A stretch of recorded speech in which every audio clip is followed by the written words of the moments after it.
सही है कि शुरुआत में आपको कोई एक्टर मानता नहीं था, स्टार मानता नहीं था। पहले दिन जब आप गई थी क्योंकि के सेट के लिए, चौकीदार ने मना कर दिया था जी। कि आप घुस नहीं सकते बिल्डिंग में। तो अभी तो ऐसा लगता नहीं है, लेकिन जब मैं छोटी थी तो जीन्स और टी शर्ट, चप्पल और झूले के साथ काम पे पहुंची थी। और मैंने चौकीदार साहब से कहा, भाई साहब अंदर जाने दीजिए ना। तो उन्होंने, क्या काम है? मैंने कहा, नहीं मेरा अंदर शूट है। तो उन्होंने कहा, अरे तुम हटो। मैंने कहा, नहीं भाई साहब सच्ची मैं एक्टर हूँ। तो उन्होंने कहा, क्या काम है अंदर? मैंने कहा, वो तुलसी है ना। कहता है, तुलसी उलसी किसी से नहीं मिलती। मैंने कहा, नहीं मैं वही करती हूँ। तो हाँ, ये हुआ, लेकिन ये शायद प्रभु का संकेत भी है रजत जी, कि जब जब मुझे नकारा गया, जिस जगह से नकारा गया, वहीं पर शिखर पर पहुंची। मैंने ये भी सुना कि नकार तो आपको एकता कपूर ने भी दिया था। पहले पहले जब मैं गई तो मैंने कई चीज़ों के लिए ऑडिशन दिया था, और मैं किसी कॉन्ट्रैक्ट को भरने के लिए बालाजी के ऑफिस पहुंची थी। जो आज भी याद है, मेरा जन्मदिन था, और मेरे पिताजी ने वो आखिरी मुझे डेडलाइन दी थी कि अब अगर नौकरी नहीं मिली तो हम जहाँ कह रहे हैं वहाँ तुम्हारा ब्याह हो जाएगा। तो मेरे सर पे वो स्ट्रेस था कि अरे बाप रे। और पापा ने मतलब उस ऑफिस में घुसने से आधा घंटा पहले ही ये मुझे फरमान अपना सुना दिया था। तो मैं जब गई, मैंने कहा, भाई साहब जल्दी कॉन्ट्रैक्ट लाइए। किसी हीरोइन की तीसरी बहन का रोल था। मैंने कहा, कुछ भी हो, नौकरी है ना, लाओ। तो एकता कपूर अपने ऑफिस में बैठी थी, उनके साथ जनार्दन नाम के कोई पंडित जी बैठे थे। तो उन्होंने दूर से देख के पंडित जी ने कहा, ये लड़की जो भी है इसको तुरंत पकड़ो। तो कहा, क्यों? कहा, मैं वो चेहरा पढ़ते हैं अपेरेंटली लोगों का, कहीं लड़की बनेगी बहुत जीवन में कुछ, तो इसको कास्ट करो तुलसी, ऐसा मैंने सुना है। तो वो वार्तालाप तो मैंने सुनी नहीं थी। तो एकता बाहर आई, तो कहा, क्या नाम है तुम्हारा? तो मैंने कहा, स्मृति मल्होत्रा, मेरे शादी से पहले का नाम पिताजी का। तो उसने कहा, क्या साइन कर रही हो? मैंने कहा, ये मैडम। तो उन्होंने कॉन्ट्रैक्ट लिया, फाड़ दिया। मैंने कहा, ऐसी कम तो ऐसी मेरी नौकरी चली गई। तो उसने कहा, नहीं नया कागज़ लाओ। उन्होंने कहा, ये उसमें क्योंकि सास भी कभी बहू थी लिखा, तुलसी लिखा। और मैं काफ़ी विचलित थी क्योंकि वो कागज़ फाड़ दिया गया था जो मेरी नौकरी थी। तो उसने देखा मेरा रुआंसू सा चेहरा हो गया। उसने कहा, क्या प्रॉब्लम है? मैंने कहा, मैडम बर्थडे था, एक उम्मीद बची थी। उसने कहा, इसके लिए, लड़की के लिए केक लाओ। मैंने कहा, हो क्या रहा है?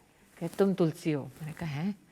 तो उन्होंने कहा, तुम्हें पता है मैं इतिहास रचने वाली हूँ। मैंने कहा, इतिहास नहीं, ये बताओ सैलरी में कितना पैसा देने वाली हो। तो वो इतिहास रचने में मसरूफ़ थी और मैं पेचेक के लिए। लेकिन इतिहास तो रचा इतिहास। और यहाँ तो छोटे बैठे हैं, जो बड़े हैं शायद उनको याद होगा, तब एक बहुत बड़ा और शो अमिताभ बच्चन जी साहब का आने वाला था। तो हमको एक ऐसा स्लॉट दिया था जब कोई टीवी ऑन भी नहीं करता था।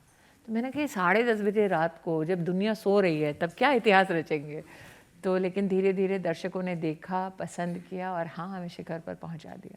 पहले आपको नोटिस किया था ऊ लाला जो शो था तो उसमें। बहुत अच्छा, आप लोगों ने शायद OTT में देखा होगा। नीलम को देखा है, एक्टर हैं। हाँ, नीलम कोठारी को देखा है। तो एक दिन वो बीमार पड़ गई। तो बीमार हो गई तो प्रोड्यूसर ने कहा, भाई एक लड़की थी हिंदी भाषी, उसको बुलाओ। तो मैं पहुंची। मैंने कहा, हाँ जी बताइए। कहते, तुम हिंदी पढ़ लेती हो? मैंने कहा, हाँ, ये बड़ा अजीब सवाल है। तो उन्होंने कहा, तुम ये एक्टर बीमार हो गई हैं, तुमको ये पात्र करना है, फटाफट कर दोगी? तो इन लोगों को लगा नई लड़की है तो इसको बड़ा टाइम लगेगा। तो 9 घंटे की शिफ्ट हुई। तो मैंने तो झटपट पढ़ दिया, 1 घंटे में काम ख़त्म कर दिया, 8 घंटे बचे थे। तो उन्होंने कहा, ये तो बड़ा किफ़ायती बच्चा है। तो सब प्रोड्यूसर्स ने एक दूसरे को फ़ोन किया कि एक बच्चा है, किफ़ायती है, पैसे भी ज़्यादा नहीं लेता, मजदूर की तरह काम करता है, इसको नौकरी देते हैं। तो वैसे सिलसिला बना कि सब ने एक दूसरे को फ़ोन किया। तो जो बहुत विख्यात एक्टर हैं अर्जुन कपूर, तो उनकी नानी साहब जो थी सतीशोरी, मोना कपूर की माता जी, उन्होंने बुलाया। राहुल रवेल का आपने नाम सुना होगा, उन्होंने बुलाया। और शोभा कपूर ने बुलाया। और फ़ोन आया, हम जितेंद्र साहब के यहाँ से बोल रहे हैं। मुझे पता नहीं कौन जितेंद्र। कहते हैं, भाई एक्टर जितेंद्र, कैसी बेवकूफ़ हो। मैंने कहा, अच्छा वो मुझे क्यों फ़ोन कर रहे हैं? कहते हैं, आप आइए और आपको बुला रहे हैं टेस्ट की। तो ये भी सही है कि किसी गैराज में इंटरव्यू लिया पहला, और गैराज में इंटरव्यू लिया। उस वक्त रजनी सीरियल आप लोगों ने तो बच्चों ने नहीं देखा होगा, प्रिया तेंदुलकर वहाँ शूटिंग कर रही थी, तो वो आई, ये बच्चे अब सारे आके हिस्ट्री रिवाइज करेंगे कि है कौन। वो आई, उन्होंने देखा मुझे गैराज में, मैंने कहा ये कौन है, मैंने कहा वो नया बच्चा है कुछ, मैंने कहा बेस्ट ऑफ लक, अच्छे से करना। और मैं तो आंखें फाड़ के देख रही थी, मैंने कहा इतना बड़ा लेजेंड। तो वहाँ पे गैराज में मैंने अपना इंटरव्यू दिया, फेल हो गई। तो इसलिए मैंने कहा ना कि हमेशा जीत ने नहीं, कई बार फेलियर ने भी मेरा इतिहास रखा। फेलियर तो आपने बहुत देखे हैं। मैं जितना आपका हिस्ट्री देखता जाता हूँ नई नई चीज़ें मिलती हैं। मीका ने एक एल्बम की थी, हाँ, मीका को जानती है जनरेशन? सावन में लग गई आग। तो वो सावन नहीं, आग में थी। हाँ, छोटे छोटे पात्र रजत जी। देखिए, एक तो आप दिल्ली से हैं, आपके परिवार में कभी किसी ने एक्टिंग नहीं की, आपके माता पिता उस निर्णय के खिलाफ हों, खाने को 2 रुपया ना हो, उस वक्त संयम से, मर्यादा में, ईमानदारी से जो काम मिले, चाहे भले ही किसी एक्स्ट्रा का हो, खड़े रहो, काम करो, तो कभी ना कभी तो भगवान भी कहता है तथास्तु, जा बच्चा, तेरे को माफ़ किया, तेरी किस्मत चमका दी। तो ऐसे कई काम छोटे छोटे छोटे किए। वो लोगों को पता नहीं था कि एक दिन वो बड़ा इतिहास हो जाएगा। लेकिन जब मैं पलट कर देखती हूँ अपने जीवन को, मैं आभारी हूँ कि उन लोगों ने किसी नौसिखिए को, किसी अननोन व्यक्ति को एक मौका तो दिया। तो मेरे जीवन का ये ध्येय बन गया कि मुझसे जितना बन पाए मैं किसी उस एक यंगस्टर को, कोई एक ऐसा व्यक्ति जिसकी कोई पहुंच नहीं, कोई पहचान नहीं, उसको मौका दो, क्योंकि किसने मुझ पर दया दिखाई थी। मॉडलिंग के ज़माने की तस्वीरें मैंने देखी हैं, उससे भी पहले की। स्टनिंग पिक्चर्स हैं वाकई में। स्टनिंग तो नहीं है, ठीक है, दिखाएं लोगों को। हे भगवान। स्टनिंग।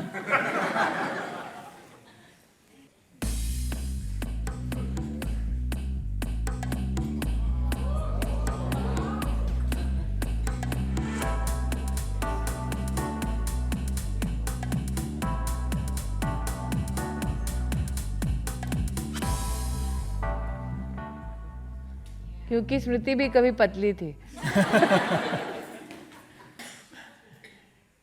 ये मिस इंडिया की तस्वीरें हैं। आज मुझे देख के लगता नहीं है, लेकिन मैं मिस इंडिया फाइनलिस्ट रह चुकी हूँ। ये सारी चीजें आज याद, लेकिन आज मैं जनता को बता दूं, एक चीज का खुलासा रजत जी भी नहीं कर रहे हैं। बता दूं, ये जो देख रहे हैं आप, ये 1998 है, और 1995 से 1997 तक मैं जहाँ काम करती थी वहाँ के मुखिया रजत जी थे। इन्होंने कभी, तो हम बिल्कुल बॉटम ऑफ द पिरामिड थे, रजत जी शिखर पर होते थे, तब वो ये न्यूज़ करते थे। जी न्यूज़ में थे, और गोवा में स्ट्रिंगर थी स्मृति ईरानी। तो क्या पता एक दिन आप अपने बॉस के कटघरे में उपलब्धियों के बाद हाजिर हो। तो मुझे लगता है कई लोगों ने, आज आप जिस अदालत में आए हैं, जिस आप बिल्डिंग में हैं, उस बिल्डिंग की नींव को मैंने देखा है। मैं जब देश की राजनीति में पहली बार दिल्ली आई, तब वहाँ पर भीड़ को दूर से देखते हुए रजत शर्मा थे। बहुत पुरानी बातें आप याद दिला रही हैं। मैं याद दिला रही हूँ कि ऐसा नहीं कि मैं ही उम्र दराज हूँ।